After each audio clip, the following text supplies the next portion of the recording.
cat owner. I don't think I can go too crazy because I only have two. To what? Two As kitty we cats. enter the Great Northern Sex Cat. I was saying, is like I'm trying to figure out these new cats, because they were half feral when I got them, and now they're like the raw food, and they growl when they eat, and then they run around like a crazy, cat, and so someone comes and says, well, let's see the cats go nuts. And then they just sort of eat calmly and then go sit down. And they're like, you're lying. I said, no, I swear. No child or pet will ever perform when you want to demonstrate behavior. It's not going to happen. No, it's like car, anything. No. That shit is never going to happen. No. Welcome to the Great Northern Sex Cast, by the way. Mm-hmm. And we are super excited because we have Audible.com on board sponsoring the show, and we want to let you know that you can, if you do jump onto audibletrial.com/social, you can download a free audio book. And there's over 180,000 titles to choose from. And God, we've got a lot of fans here within the show crew that love this service. It's wonderful. And there's just so many genres. That's why I'm flipping through and I'm like, well, maybe I want to get this one. And maybe I get this one. I'm poking. For sure. And it's a lot of fun. Yeah, so who all's in the room? Yeah, well, hey, Colleen's here. Yeah. Hey, it's Megan. And Kelly as always, but we are super tickled to have back, and now I just made a rhyme, and that's going to seem stupid. Mm-hmm. We have Chuck Nichols. Mm-hmm. So I tried to distance it between your name. Hey, Chuck. Yes. And give us your official title because it's so cool. PhD? Well, yes, I do have a PhD, but I am a psychology instructor at Normandale Community College in Bloomington, and I've been teaching human sexuality for almost 9 years now.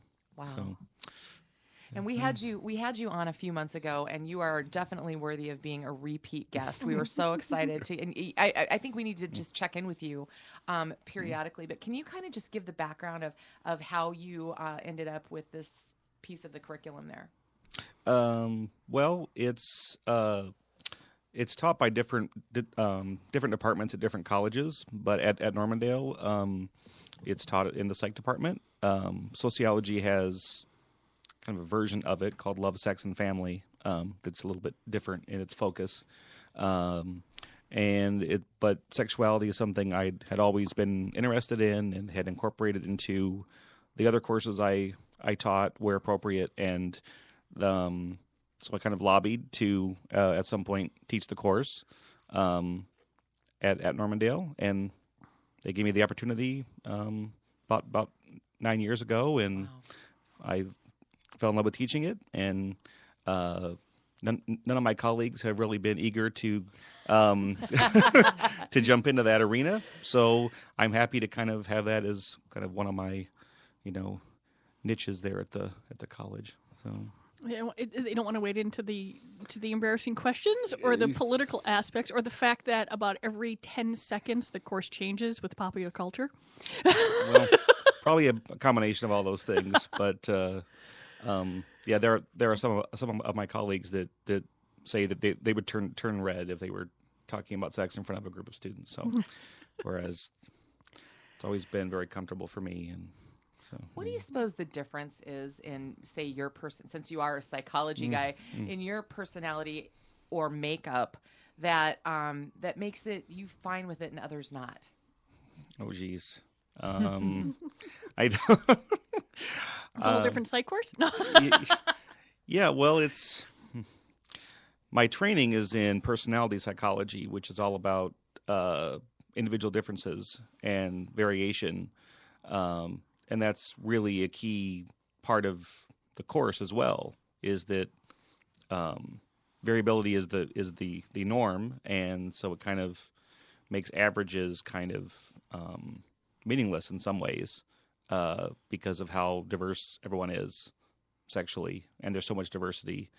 Everything is on a spectrum. There's really no binaries, and that's also the same kind of thing that I was trained in grad school with personality in general, was the differences between people.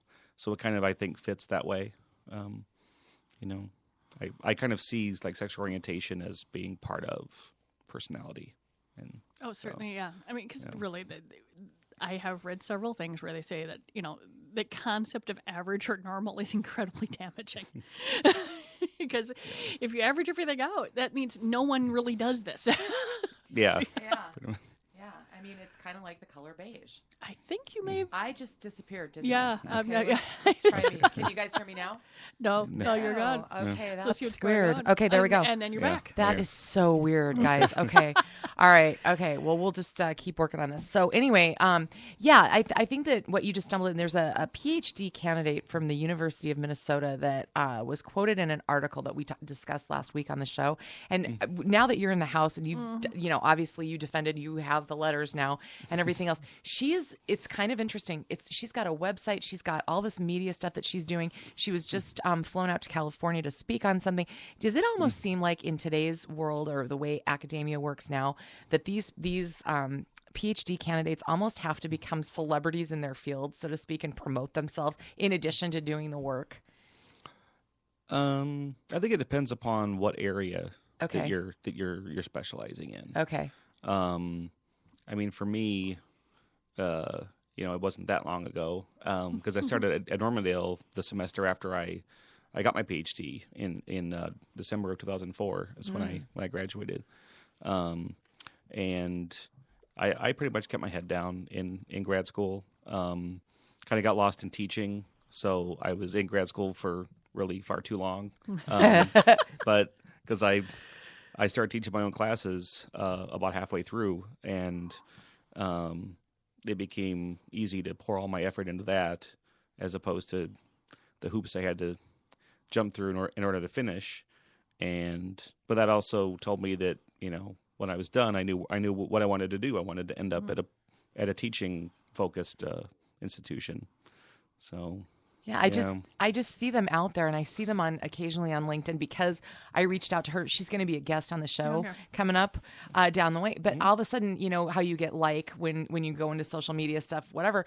I'm just shocked at how many of these PhD candidates for different things are out there like promoting themselves like crazy. And I just wondered what part of the puzzle, you know, that was. Probably hiring.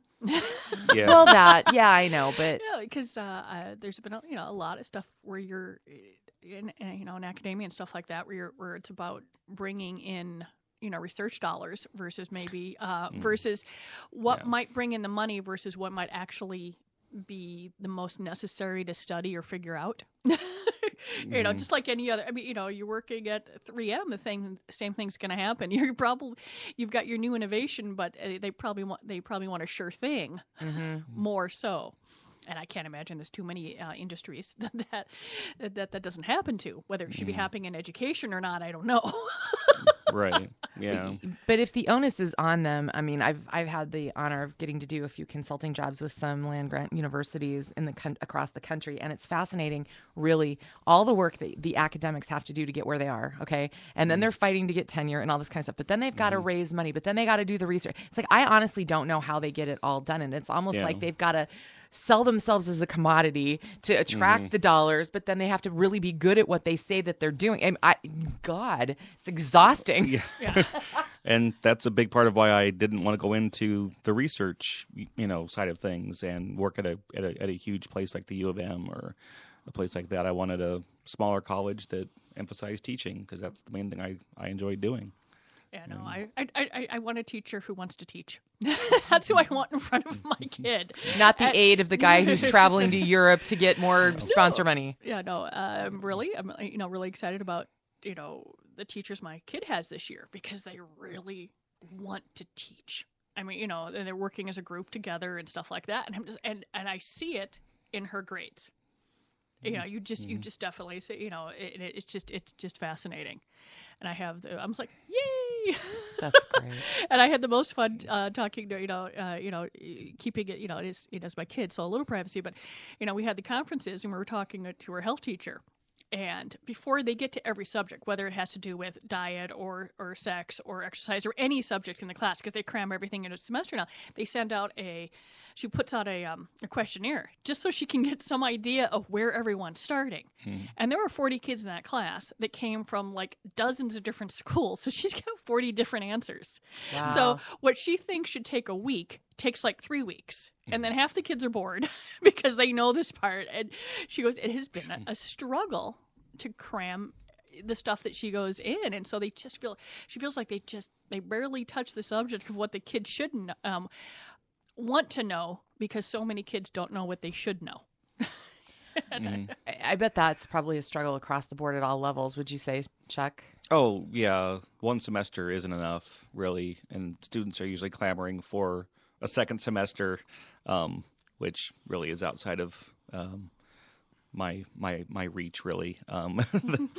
But so, yeah, I always find that there's way more to cover than we have time for. What are the most common, I'm sure you do some sort of I don't think you do like Survey Monkey, but you do some sort of a thing. What did you think of the class, right?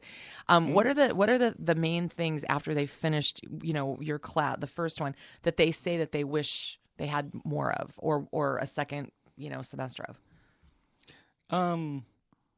They don't, I don't think that they specify specifics. Okay. Because we do kind of touch on most of the areas. The areas I don't really go into much detail about are not really things that they're clamoring to hear about. Like I really don't talk about the STI chapter, and I find that, they don't really miss going into detail about the different infections that you can get in your genitals. Really? Okay. So, but needless to say, there are some there. Use protection. You'll be fine. Yeah. The details of each individual sore, they don't need to know? Okay. No. That's one way that it's different from, I think, some high school health classes is, I don't just show them scary pictures. I had slideshows right before lunch. Oh, that's just wrong. Yeah. That's wrong. Yeah. But they do say that they think it should be a required class, and everyone should have to take it. And it's really gratifying because I have students that took my human sexuality class that are then in my other classes, and they're telling the students in that class how awesome the course is, and then they should be taking it too. And so they help to get the word out, because enrollment has been down a little bit from when I first started teaching it. So yeah, I think I'm doing something right, because they keep spreading the word. And well, I have to tease you just a little bit before we go into our news segment. You said something. Well, I've always been interested in sexuality, and I wanted to say so bad. Pick any guy who isn't, but no. I mean, it's a whole. I realize it's a more elevated, loftier pursuit for you. So, Colleen, let's kick the news off with. I got so highly entertained by the Real Men in Underwear ads article that you sent me, and Meg's got the link. Tell us how you found that and what you thought. I thought it was great. The joys, and I mentioned this before, the joys of insomnia. When you click on one thing and you end up down the internet rabbit hole here, and I don't even remember the name of the which company it was now, but a bunch of guys decided to, just regular human beings, not super male models here, decided to pose in underwear. they recreated the pose. You see, women do this, but the guys decided to do it.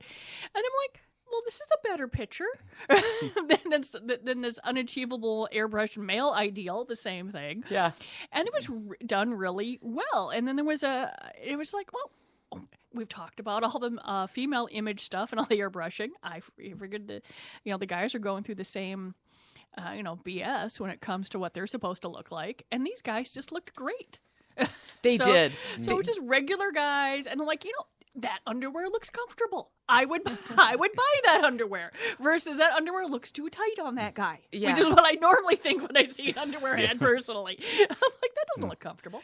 Well, what was so cute, I thought, about some of the different shots, or a lot of them, the majority, in fact, were that the guys, the real guys, the non-models, were just owning it. They were really owning it. And the pictures are charming. We'll put the link up for you. Well, I giggle because it sort of reminded me the other day, because we got this catalog in from this lingerie company, and there were 3 models on the top of it. They're all wearing longer gowns and stuff like that. And one of the poses just looks a little weird. So I'm standing in the office and said, how is she posing? And so I try and do the pose, and my body made 3 cracks. Oh, yeah. It took us 10 minutes to stop laughing. I'm like, oh my God, how does a human being stand that way? It was hysterical. It was like, oh yeah, I shouldn't be doing this. Unbelievable. Did you also find was the belly fat study confirmation? Was that your find also? Oh yeah, I loved this one. It's a scientific study that says that a gentleman with an inch or 2 of belly fat will actually keep an erection longer than a fit guy. Yeah. And this was out of, my God, I don't even know how to pronounce this, but it's a Turkish university. And they did a year-long study that looked at the correlation between BMI, body mass index, and male sexual performance. And overweight men with obvious bellies lasted an astounding 5 minutes longer. 5 minutes. Megan's not buying it. I mean, I'm not going off a year-long study, just personal anecdotal evidence. But I'm not. Okay. Yeah. But it was just, I'm like flipping through and like all this stuff. Because once you click on one article about male body image, a whole bunch of other stuff started popping up.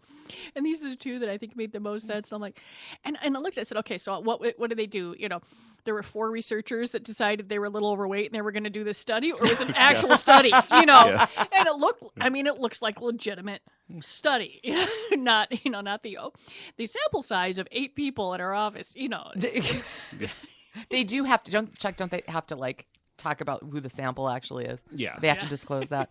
Okay. Yes. Which sample with regard to sex is a little gross, but okay. I wonder if that's because they have to try. Like you hear that sometimes, like I'm always like, God, I bet really attractive guys, and you hear the same with flip side with the girls, really attractive people, not as good in bed because they don't have to try. Well, the study came down to hormones, that they have more of a hormone that allows it to happen. I wonder if there's where the point of no return, like fit up to a certain amount of belly, and then we're back. Oh, I'm sure there's a bell curve in there somewhere. And Megan's visual on this, her little hand guided moving graph was definitely worth seeing. Oh my God, that's awesome.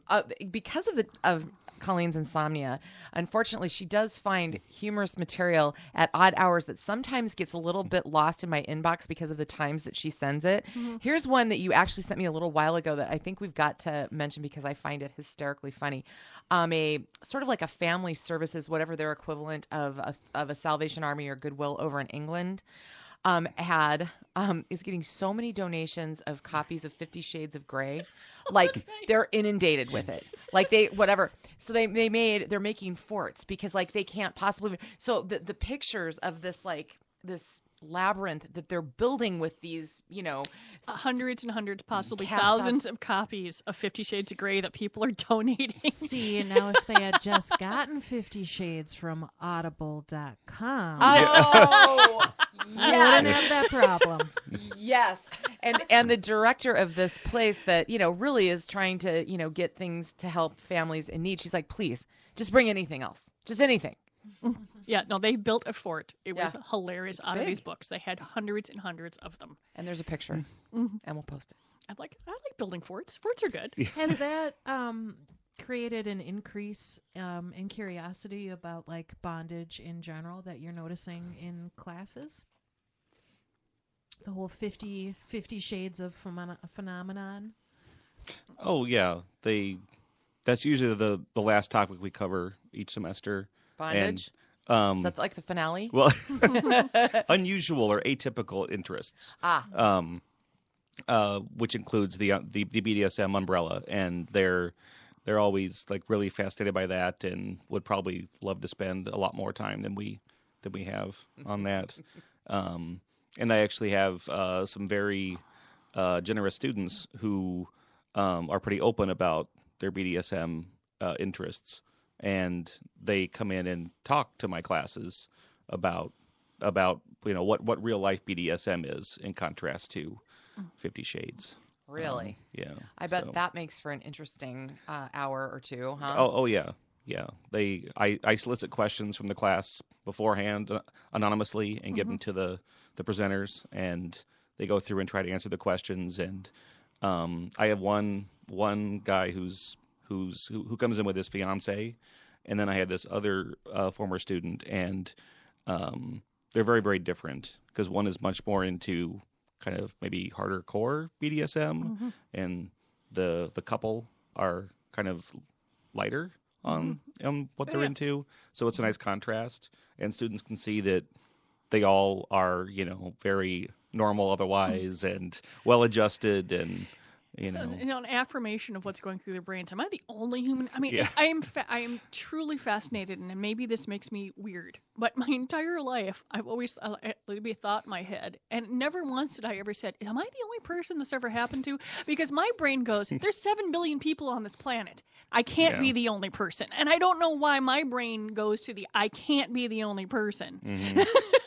Whereas other people go to the, "Oh my God, I must be the only human being in the world who's ever thought this or done this or had something happen to it." Although maybe they should sometimes. I'm just thinking of the story of the we had the crazy sex toys, and it was the alien egg where you would like get implanted with the gelatin alien egg up your butt, and I'm like, that person maybe could have thought, maybe I am the only one. I have to, but in general, I mean, I just find it fascinating. Where it just, I would hope that as we go on as a human race, at one point we realize that people are. Yeah, people have thoughts. Not much is new. Not much is new. Yes, Yeah. we can run across the ancient dildos and ancient fertility things, and every it's been thousands of years. They're like, oh look, in this this old manuscript, they're doodling naked pictures on the sides. It's nothing new. The pottery that we just talked about like last week. Peruvian pottery. Peruvian was like, oh my God. Have you seen that stuff, Chuck? Mm-mm. You've got to go on the Great Northern Sexcast page. I know that Megan posted a link to that story. The story in and of itself is fascinating, but the pictures of this pottery is amazing. And what's so sad, I mean, there's a boatload of it, but what's so sad is when you learn how much of it has been destroyed by what?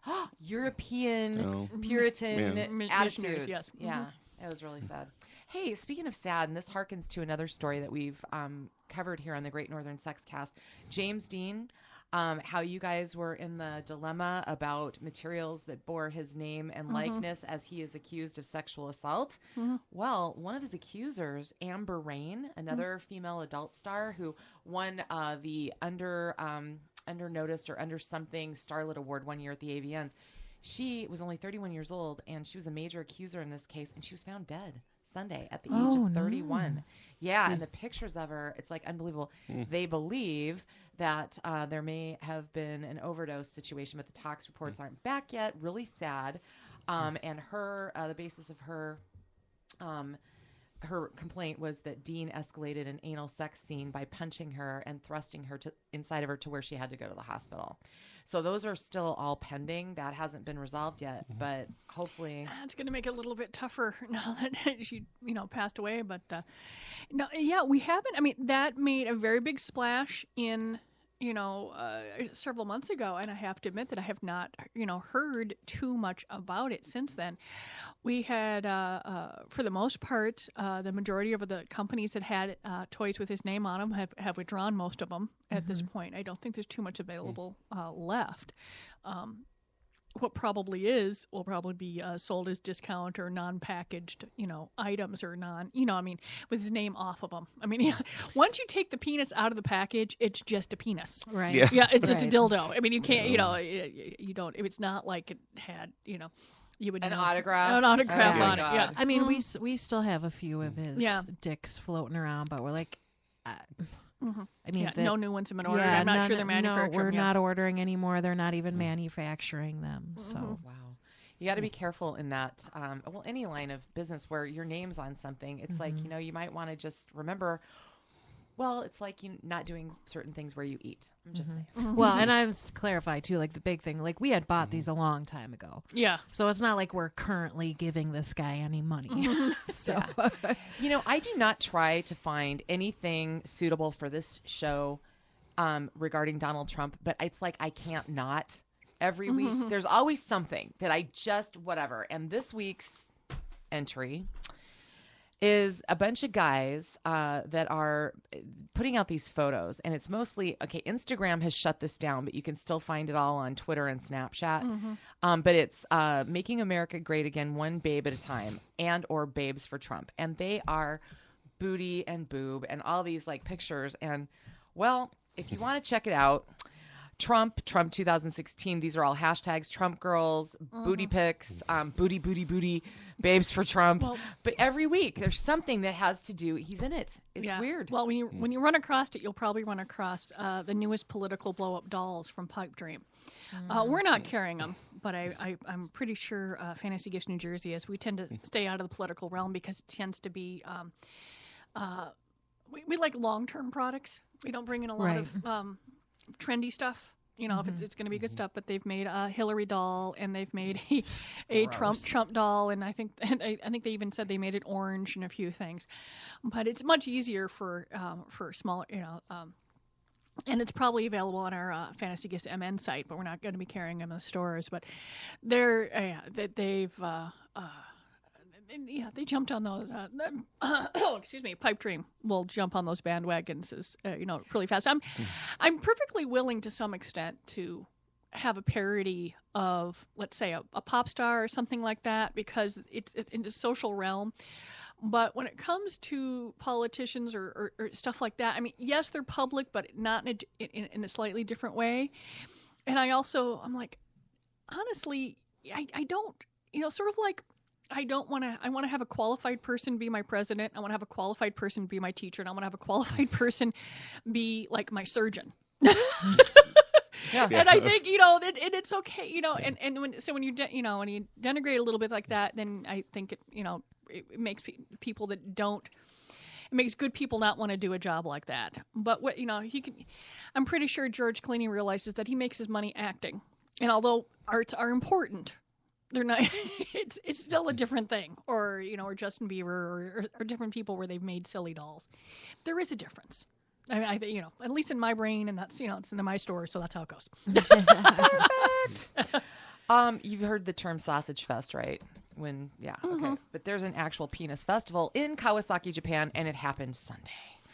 And I don't know. I know Peru just had a major nod with the kick-ass penis and sexual pottery. We just talked about that. But I'm really starting to think that Asia might win for phallus worshipping. I don't know. Chuck, just just off the top of your head. I mean, it's pretty popular over there. Yeah, and Japan in particular has some very odd proclivities, like the used panties in vending machines and some of their, anime porn, and yet they have to blur out real genitals in their porn. So they're really they have very interesting approaches to sex and feelings about it. And there's this whole trend now of younger Japanese people not being interested in sexual relationships. And they even, there are people that are falling in love with these little avatars that they can get on their smartphone. And that takes the place of a real life relationship for them. And like that movie Her. Yeah, it's kind of like that, but yeah. And this is happening there now. Yeah, in Japan, yeah, it's a thing. They're worried about the population diminishing over time because young people are expressing really not much interest in screwing humans. Yeah. Well, probably Oh my because God. the amount of pressure they get on it to conform to, it could be a little tough there. Yeah. Because you've got it in, I'm really glad. I mean, you get the stereotype of, as soon as you get married, when are you going to have those babies? Oh, yeah. Yeah. Yeah. And if you just say, I'm not going to bother with that, you can just shut everyone up. Well, the festival, the pictures are actually hilarious. I mean, they're really, really funny. And the festival name is Kanamara Matsuri. And they, like the penis lollipops that were very cute, those were, the money goes to raise HIV awareness and stuff like that. But this festival, like I said, the pictures will crack you up. But this actually goes all the way back to the 17th century. And it dates back to the Shinto deities and, fertility and bravery and all of that stuff for the warriors. And it's springtime and you have fertility. Yeah. I mean, I'll tell you, there's not, once again, around the world, there's not too many things that are all that different between humans. Funny, I think we talked about this a little when maybe Brie was here or something, but This is, again, the same country that arrested the woman for making a kayak 3D model printed out off her vagina. Which, if you but just we'll have yearly giant cock festivals. Right. And you can't even. And Chuck, have you seen the picture of the vagina kayak? I don't think I have. No. I mean, it just looks like a really awesome kayak. I mean, if you didn't know, you wouldn't know, right, Meg? Right. Yeah. Yeah, you have to really, depending on how it's displayed, you might get it, but if it's just like in water and someone's paddling along, you're going to go, oh, that looks sort of lumpy. That's about all you're going to say. Yeah. Unbelievable. Yeah. Well, this one's funny, and I believe the link is out there. You've got to watch this guy named David Bird. He does a YouTube show called Lil Dicky. And he's pretty freaking funny, okay? And he has gotten so popular. And mind you, this guy is an alum of a major San Francisco advertising agency. So he's a marketer. He's very funny, but he does this whole deadpan thing as Lil Dicky. And he just got a contract with Trojan to do a PSA for condom usage. And so it's an all around just like really cool story where a guy goes viral, he monetizes, himself, and the kids love it because he's hilarious and the message is getting out. So congratulations to David Bird. He's going viral and making a PSA about not viruses going viral. Yeah. Right. That works. Yeah. I like it when you catch stuff like that, Megan. So, okay, one other thing. So usually whenever there's somebody that goes running naked through a crowd of people, I find it funny. I mean, but here's one particular time when it wasn't. This was in England. England has been brought us a couple of our stories today. The fort made out of 50 Shades of Grey. But the other one was a dude who'd been drinking for 8 straight hours at a bachelor party. Decides to run naked and streak through a women's Take Back the Night demonstration. Not smart. Wow. This was in Nottingham. Yeah. If it would have been, anything else, parliament elections, I don't know. But Take Back the Night from perverts, and here he comes. Not so much. No, yeah, your general streaker is just an idiot, but this is an idiot who really chose poorly. I wonder if there was a lot of like self-defense training kicking in as he went running by. There's video.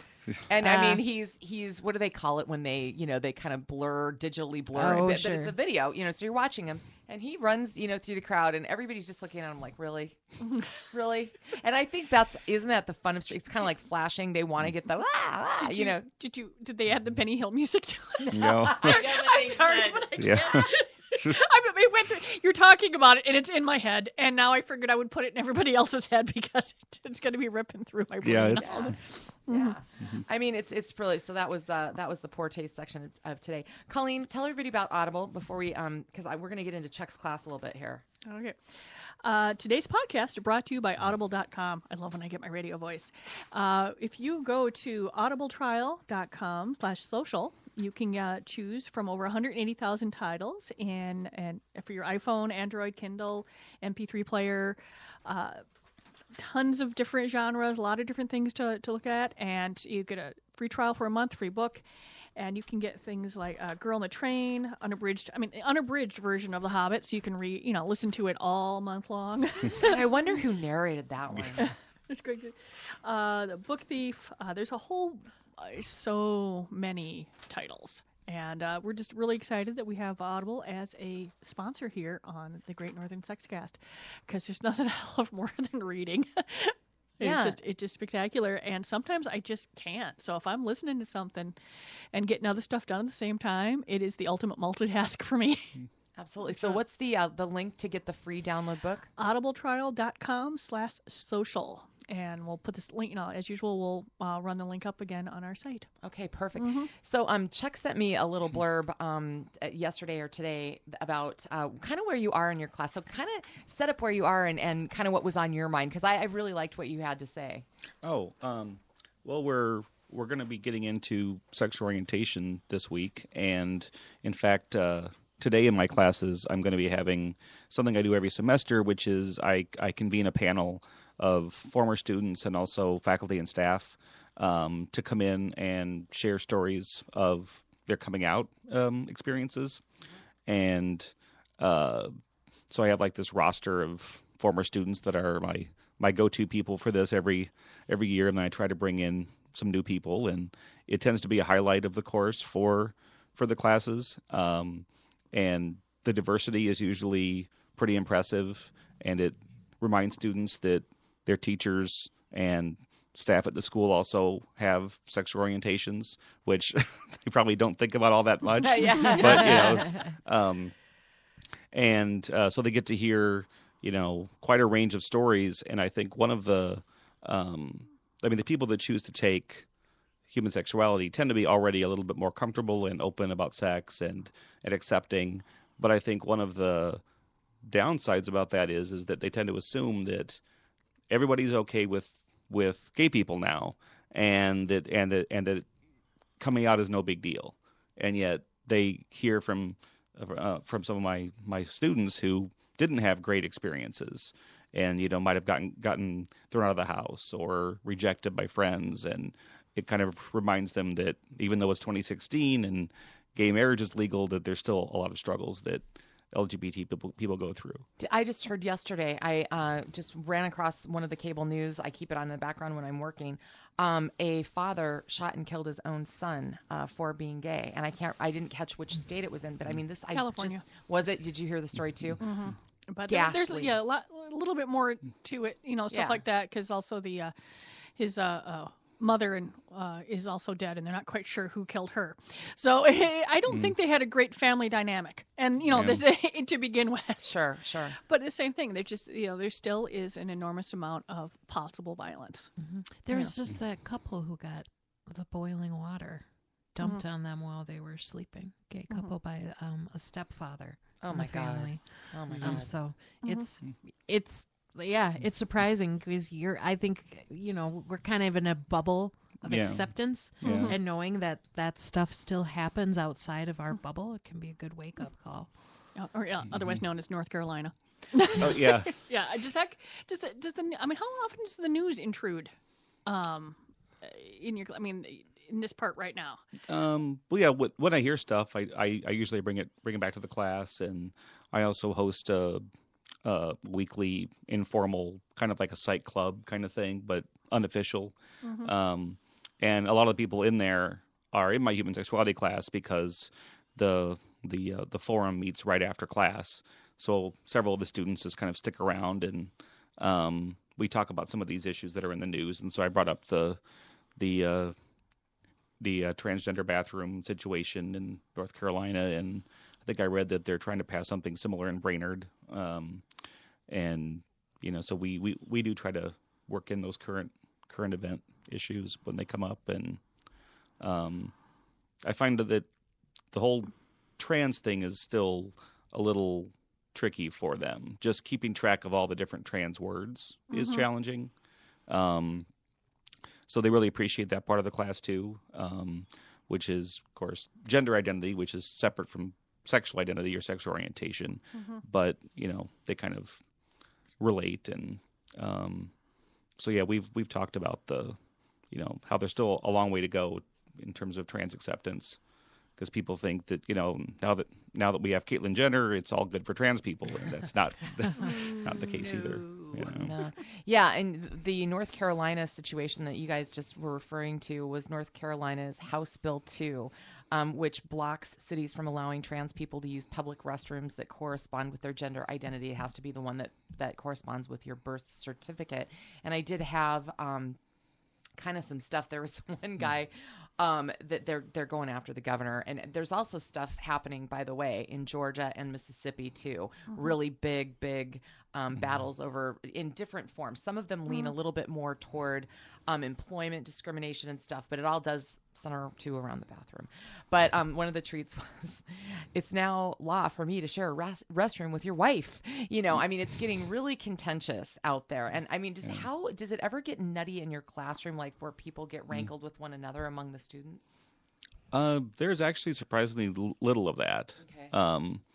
Because they are a self-selected group, and so they're already pretty open. And I do have, Normandale attracts people from lots of different places. We're an open-door institution, so we do have a fair number of Muslim students that, at least in their assignments where they reflect on the course material, they do kind of share that they do have more conservative, views towards certain things, and maybe endorsing of more strict gender norms and that kind of thing.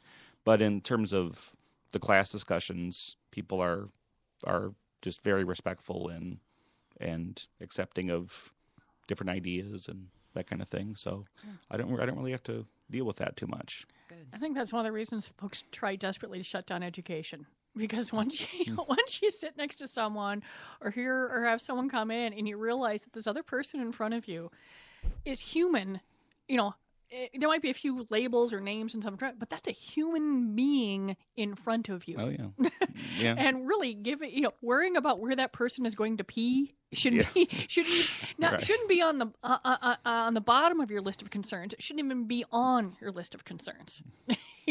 Which is why I think a lot of places are doing the gender neutral bathrooms now. They're just these bathrooms are open to all. That's it. And if the architecture permits that, I mean, I think that's one way to completely divorce yourself from the controversy as a business. Yeah. Yeah. It's one-holers. I've got 6 of them. Knock yourselves out. Oh, folks were doing that at a restaurant the other day. A huge line for the women's room and no line for the men's room. And the women were like, screw this. Oh, yeah. And they were just going, like, I have to pee. I don't care. But, that works when it's, when it's single stall, rooms and stuff like that. But at one point, it's a bathroom. Put in stalls, take out the troughs, deal with it. Well, and you know what? Here's the trough. I'm sorry. I just cannot deal with the sight of a urinal. It's like, I'm so squeamish. They just bug me. It's like, I told you about the Guthrie, right? No. Okay. So, what happened there? So I'm at the Guthrie, and I'm there with my guy, and he comes out of the restroom because we're having lunch or something before we see each other. He goes, they have this big fancy sink in there. And it's sort of two ledges, and it's sort of a trough thing. And you put your hand, you can't really sort of see where the little water drops are carved into it, and the faucet's hidden underneath. And there's actually a sign on the ledge that says these are the sinks. Yeah, not the urinal. So they didn't say that, but they said these are the sinks. And he goes, by any chance, he goes, can you just go in the women's room and see if there's a sign in there? No. So darned well the folks walked in, saw a large trough, and decided that this was the urinal at the Guthrie. And I'm like, it would be really handy. That makes sense at a theater, though, pissing in the round. No, yeah. But it was hilarious. We're like, oh, yeah, this was a very poorly designed men's room because I described what was in there. He goes, yeah, that's the same thing. I said, yeah, that looks like a large trough to me. See, that's a perfect case of when interior design becomes too full of itself to be functional. Because I've been at people's houses. A friend of mine had a house on Lake of the Isles. Beautiful. Okay, I'm not going to but the bathroom sink took me I literally had to really think about it before I could use it. It was really cool. And it was almost like, is this that goofy thing at Disneyland where it's an illusion? How does this work? And then finally 10 minutes later, Linda, how does the sink work? And she's like, yeah, I'm rethinking that sink. I kind of regret that decision. I've confused people just by having a knob at the top of the tank on the toilet versus a lever on the side. Sure. Yeah. And they're like looking around. I said, it's on the top. Pull up. Okay. I was like, just don't. I don't think you. One place not to be fancy is the bathroom. Right. Or ambiguous. Yeah. Yeah. Ambiguous. Yeah. Yeah. Good point. I like that.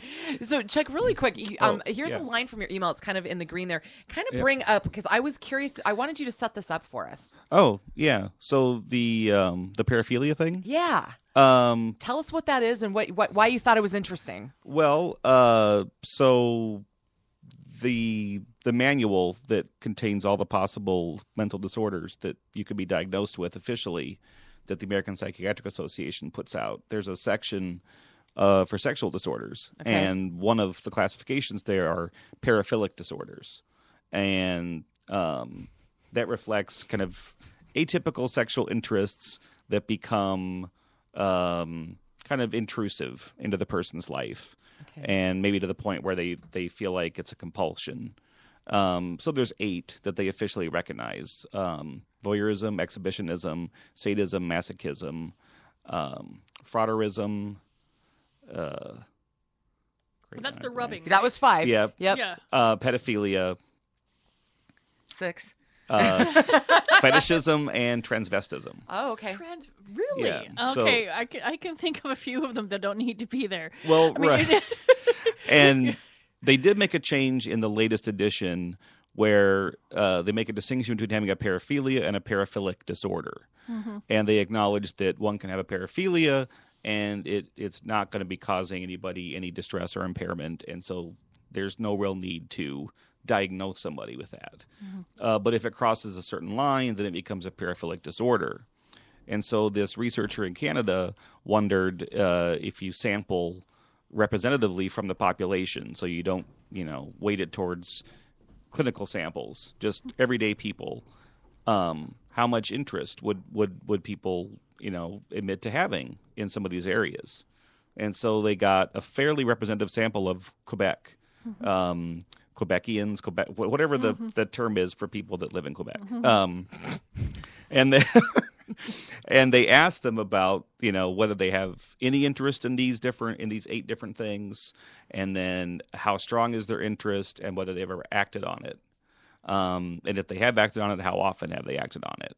And while they found that only 10% or less had actually done these things a lot, 46% expressed at least some desire to engage in one of those things. I'm going to assume that would skew higher on, let's say, voyeurism, watching, things, or maybe the frontage, which is like, maybe someone really likes the subway, because that's rubbing, right? Yeah. Versus some of the other items. It was a little disturbing that almost a third of the males in the sample said that they had engaged in frauderism at least once. Does that always involve rubbing up against another person, or can it be rubbing up against anything? Technically, it's rubbing up against a stranger. Okay. Like usually in public. Okay. And half of the males had admitted to voyeurism at least once. Okay. And I think the way that they defined it was the way that the manual defines it, which is viewing an unsuspecting person, naked or having sex. So the fact that many men have done that at least once was a little bit disturbing. But the idea that, far too many people express interest in these things to consider them really deviant or abnormal. That far too many people have at least a little bit of interest in these areas that, we should probably do more to normalize them. That was going to be my next question. Yeah. Is it your sense that if we were really to get a great sample all across the country, different regions and things like that we'd find this was way more common than we thought?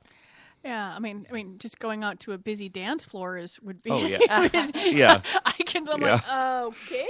I'm like looking at the person next to me, like, oh, I don't know you. I'm pretty sure that would be in that 30% or whatever going through there. For sure. That is really kind of interesting. I mean, do you? How much? Okay, I don't know how to put this. So do you ever get accused of having an agenda with the material that you teach? Do you ever have to worry about defending yourself from, it's not management, but, whoever you report to at the school and or through your students in your job? Not at Normandale, actually. Okay. Normandale is they pretty much take a hands-off approach to their instructors. Okay. But they kind of value academic freedom, I think, quite a bit, and unless students were to make a complaint, and then even then they take the time to investigate the context and find out more about what's going on, and so they're pretty much laissez-faire with us. And like I say, the students have very rarely ever had any problems with the way I teach the class, and I feel like the things that are on my agenda are things that aren't explicitly political, like promoting the idea that there's diversity in gender and sexual orientation, and that having sex doesn't have to mean vaginal penetration. And so basically my agenda is to expand people's view of sexuality compared to what they get from the media. and the popular culture. And so I don't see it as pushing a particular political agenda, just to the extent that those things that I do talk about sometimes do coincide with liberal or conservative issues. But in general, just promoting awareness and sex positivity is my only real agenda. So Yeah, the fact that it's, that it not only is it okay to say no, but it's also okay to say yes and enjoy it. yeah. Good point. I agree with you that there's nothing wrong with actually enjoying sex. Which, Right. yeah. So because you're at the orientation phase of your curriculum right now, there's one thing, and we're probably going to have this is that topic that I found the PhD candidate on. There's an article that I found last week, and it was discussing bro jobs. Have you heard this one? I have not heard that phrase. No. Okay, here we go. So, bro jobs, it's basically a phenomenon where straight men get blowjobs from other men, but they do not in any way, shape, or form consider themselves gay or this gay sex. It's like a preference thing where they're saying, well, there's a faction of men that think that men do it better because they understand the equipment better. And there's this whole and this one researcher, I think this is what her what do you call it? Her big, Dissertation? Thank you. Yep. That thing. That's a technical term. That's why he's a doctor. I know. But that's what I think that she is writing hers on. So I don't know. I mean, what do you think of that concept? Do you run across that in other forms, not just the article online that I read? Oh, yeah. Again, things are messy in real life. And so I emphasize that sexual orientation is multidimensional and that behavior, what people do, is only one aspect of it. And people engage in behaviors for a variety of reasons. So, contrary to what Ben Carson was arguing, men don't go into prison straight and come out gay. That there's no women in the prison, and yet the men still have sexual urges, and so they express those with each other. But then when they come out of prison, they revert to whatever their preference was before they went in. So it's a situation where their behavior might appear from the outside to reflect a homosexual orientation, whereas in reality, it's just the situation that they're in kind of limits what they can do. And I think that behavior is often a poor indicator of somebody's full orientation. And that's why I really started pushing the idea that we should be talking about two separate things, sexual orientation and romantic orientation, where sexual orientation is more about who you're attracted to, and romantic orientation is about who you connect with emotionally in a romantic way. And asexuals, I think, have gone a long way towards showing that that's an important distinction to make, because asexuals, by definition, don't experience sexual attraction, but they often do date, they often do form romantic relationships, and they describe those as being qualitatively different from friendships. Most of us, I think, have a hard time wrapping our heads around that because, if you ask what makes the people that you're in love with different from the people you're friends with, there's usually a sexual desire component to that. Mm-hmm. But in a lot of asexuals, there isn't that sexual desire, but they still characterize the relationship as being romantic as opposed to friendship. And so I think that there is great value in maybe separating out the emotional part from it, from the attraction and maybe the behavioral components. Does anybody else here get confused by the concept of asexualism? Like, is it really hard? I can't. Yeah. I don't get it because I feel like, and it's not meant at all in a cruel way. I feel like, and I'm sure that they get this all the time. If somebody could just, they just have to get past one thing or find one. But yeah, I don't understand. It's so weird to me. I first thought of it. I said, okay, not experiencing sexual attraction. And I'm like, okay, for me, that would be like not experience breathing. Okay, so it doesn't really work for me. But I'm like, well, I don't care for this and I don't care for that. So they just not care for a few more things that I don't care for. Yeah. A little bit like religion. A lot of folks don't believe in a lot of different things, and then an atheist just doesn't believe in one more thing. I'd assume that, I'm like, okay, that's fine. I find what I find interesting is that you could find someone, how hard would it be to find the romantic attraction with someone else who was okay with just having a romantic attraction? Because it's got to be, I'm guessing, a fairly small subset of people.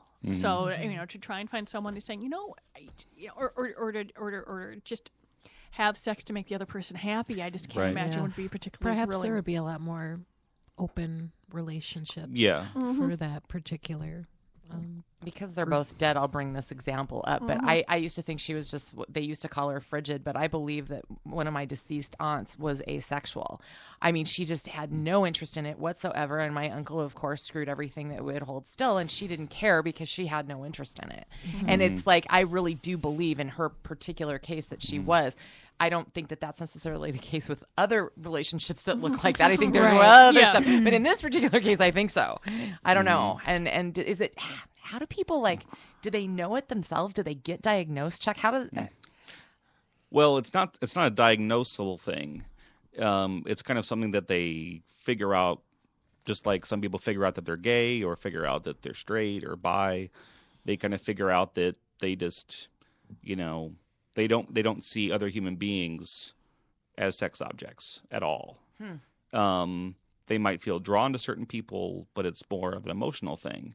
And sometimes they do act on that sexually, but it's so. I have a student that does usually come in. She's unable to make it this year, unfortunately, and they talk about how they do occasionally engage in sex, but for them, it's an expression of their romantic love for the person. Okay. It's not driven by a desire or a lust for them. So they don't experience that desire or lust. Okay, do they masturbate? Like 80% of asexuals, I think, do masturbate. So see, I'm even more confused. So they have a sex drive sometimes, but it's not directed towards other people. Just like there are some people who are fetishists that actually prefer to masturbate with objects than with people, than to have sex with people. But in this case, it's just masturbation to kind of experience that physical pleasure or get rid of the built-up tension, but they don't fantasize about other people while they're doing it, and it is. Yeah, no, and it's handy too because I'm sure they're they're probably growing up going, okay, everyone else is saying this person's cute or that person's cute, and I don't really care, and they keep waiting for it to kick in, and wondering what's going on. And that's how my student describes it. And then and it's really nice that with everything going on, that at one point they can go, oh, especially with the internet now, they can Google, I don't want to have sex with anyone, and this pops up, and they go, once again, I am not the only human being on this planet that thinks this way. It runs under the same thing, that there are other people that think the same way I do. Yeah. Well, then on a final wrap question then for you, because it goes back to something that you brought up. I mean, what role does asexuality play, do you think, in that trend in Japan with the relationship with the avatar that you talked about? Well, I must admit I haven't really delved into the whole Japan phenomenon too much. Apparently, this is on my list of things to read, but there's a book that Aziz Ansari came out with called Modern Romance that he co-wrote with a sociologist. And they explored different dating customs from around the world. And so I just heard him on talk shows referencing Japan as being this kind of oddity where there's this trend among young people to express like indifference or even aversion to sexual contact. But I don't know how to situate that within their larger culture, or I haven't really delved into it too much. But so I don't know whether it's actual asexuality or whether it's just other cultural factors that are kind of channeling their sexual interest into these other things. It's really fascinating. Yeah. Maybe after years of all their porn involving tentacles, the tentacles and monsters in their hentai, they're like, they well, finally creep them. They're like, well, who has sex with humans anymore? Oh my God, Chuck Nikles from Normandale College. We sure hope you'll come back. Such a good conversation every time you come in, huh, Colleen? Oh, I love it because it's fun to talk about blow up dolls of political candidates, but I would rather once out there get conversation out there about what's happening with real human beings, and that there's that people have ideas and lives that we may not know about, and it's perfectly normal. Is your class really quick? Is it something, I don't know what the term for it is, when you just sit in on a class without Auditing? attending the college? Is that something people could do? Mm-hmm. Oh, Sure. very cool. Yeah. All right. Hear that, listeners? Yeah. Okay, check it out. And check out our Facebook page that Megan so diligently maintains and keeps fabulous. We're getting a lot of activity I've been noticing lately. Yeah. A lot of fun great. posts and people interacting with us and stuff. The Great Northern Sex Cast on Facebook. And Miss Colleen and Megan and Dr. Nikles, everybody, a great job today. And I can't wait to be back next week with everyone.